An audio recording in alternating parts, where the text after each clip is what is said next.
Hello friends, this video on Diversity in Living World Part 11 is brought to you by examfear.com. No more fear from exam.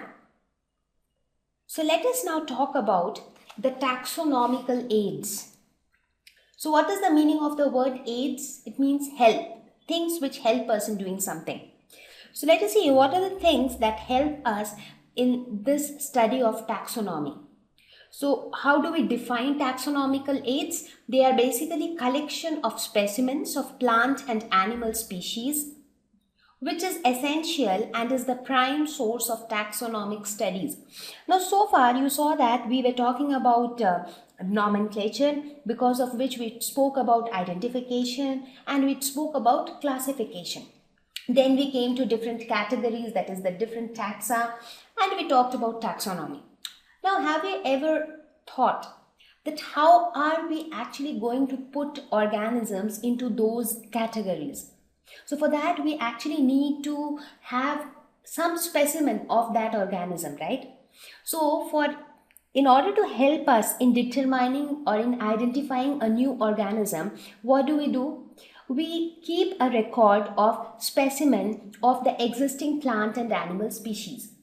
So what happens whenever we find a new organism, we can match it with any of the existing species. So if it matches with one of them, so we can group it with that particular species. So keeping those specimens will actually help us in these studies of taxonomy. So now the question is, how do we collect or how do we retain these specimens? Because there will be so many specimens, right? So how do we actually maintain them and where do we actually keep them?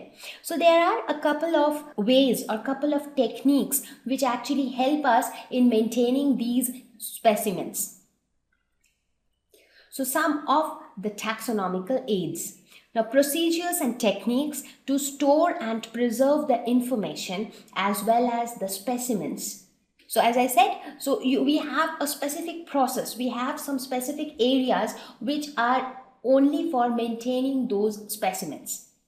So now some of the examples of taxonomical aids are herbarium, botanical garden, museum, and zoological park, which are also known as zoos. So these are some of the techniques which actually help us in preserving the plant and animal species or the plant and animal specimen. Now let us quickly talk about each of these taxonomical aids in detail. So first we'll talk about herbarium. Have you ever heard of a herbarium? What is a herbarium? The word herb, it comes from the plant, right? The small short plants are known as herbs. So what's a herbarium? It is a storehouse of collected plant specimens that are dried, pressed and preserved on sheets. So that means what do we do? Let me take a small example. Have you ever seen that if you pluck a flower and if you keep it between the pages of your book, and if that flower remains inside your book for a long time, maybe over a period of 6 months, what happens? That flower gets dried and it gets pressed between the sheets of the book and it becomes very dry and it gets pressed and it becomes like a paper. That's how it happens. So in herbarium also we do the same thing. We take plant specimens, we dry them, we press them, and then we paste them on sheets and we keep those sheets in a properly maintained manner. Now on those sheets, now let us suppose there are so many varieties of plants, right? So if we just keep on taking specimens and keep them pasting on sheets, that is not going to help us. That maybe today we collected a specimen, and if we want to know about something about that specimen after 10 years, do you think we will remember what it was? We will not, right? So what do?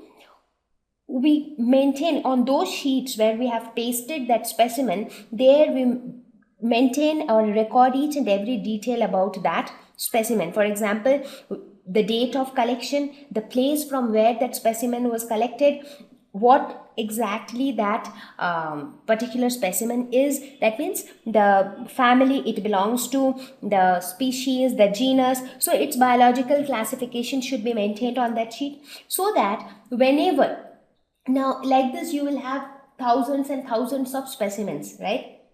but everything is there on a sheet of paper. So now let us suppose you found something new, a new plant species is found.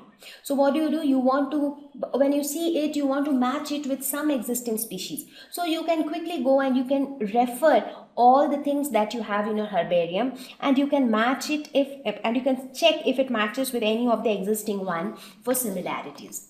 So this is how a herbarium looks like. So here you can see you have got sheets of paper on which the specimens the dried specimen have been pasted, and also their description is written here, and then they keep these specimens in separate blocks. Like it'll be like a building inside which you have different wardrobes or different drawers for different species. So that way it is maintained very in a very proper manner and in a regulated manner. So that is the herbarium. Next is the botanical garden. I'm sure many of you would have visited gardens, the normal gardens where you have greenery all around, you have parks to play around and things like that. But have you ever visited a botanical garden? What's a botanical garden? So even there you have a lot of plants all around. But there you would have observed, if you have ever been to a botanical garden, you would have seen that those plants will have labels on them.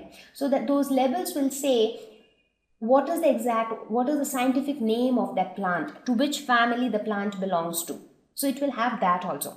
So in botanical garden, we do not have a dried species of a plant, we have the live plant itself. So in that particular area, we dedicate that area to plant more and more new varieties of plant, and we maintain a record of each of them wherever they are planted. So these are collection of living plants. So that is the difference between a herbarium and botanical garden. In botanical garden, we have living plants, and in herbarium, we have dried plants. So these living plants act as a reference. So this is the picture of a botanical garden in India. So here if you look at this garden, you have a variety of plants there, and if you observe it very closely, you will see that beside each plant you have a label which tells about the binomial name of that plant, the family it belongs to, and some of the important things about that plant. So you get an idea about how that plant looks, you get an idea about the appearance of that plant, the classification of that plant, so that again if you get a new species somewhat similar to that, so you can get an idea about how you can classify that new species, right? Okay, the next one is the museum. We all know what a museum is. So it basically is a collection of preserved plant and animal specimens for study and reference. So it is again a building which is for this purpose, that we can preserve plant specimens as well as animal specimens, so that we can refer them as and when needed. So here is an example of a museum which preserves the animal specimens. So how do they preserve it? Most of the times it is seen that they preserve a dead animal. For example, if you have a dead insect, so how are you going to preserve it? So if you just keep it like this, it will get dried and it will get decomposed over a period of time. So how are you going to preserve it? So what do? They take jars, and inside those jars they put some chemical.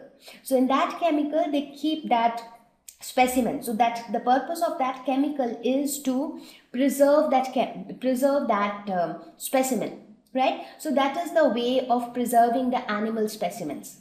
And then over each, so here in this picture you can see that over each jar you have a label. So that label will tell the binomial name of that animal, the family it belongs to, or some of the important characteristics will be described over that jar. So this is how the plant and animal specimens are preserved in a museum.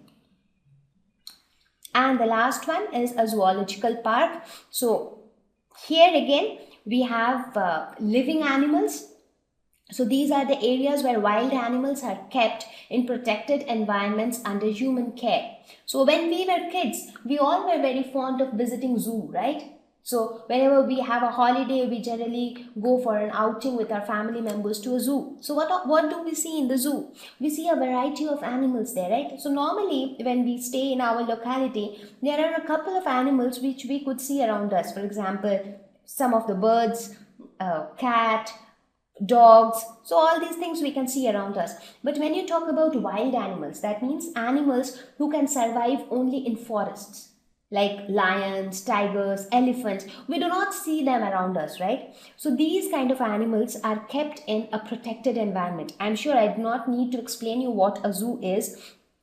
Inside the zoo, they maintain an environment very similar to what the wild animals are used to, and then they provide them food on a timely basis. So these zoos also help us to understand a lot of things about different animals, their food habits, their behavior, their life cycle. So we get to know so many things about the animals even in a zoological park. So the zoos are also a very important taxonomical aid. So there the environment is made very similar to the natural habitats of those animals. So we have different varieties of animals inside the zoo. So these were some of the taxonomical aids which actually help us in understanding or help us in identifying different varieties of life forms. So with this, we have reached towards the end of this lesson, diversity in living world. So let us look at some of the questions. Thank you. Please visit www.examfear.com to watch more videos, attempt free online test, get free study material, find tutors and mentors. Thank you once again.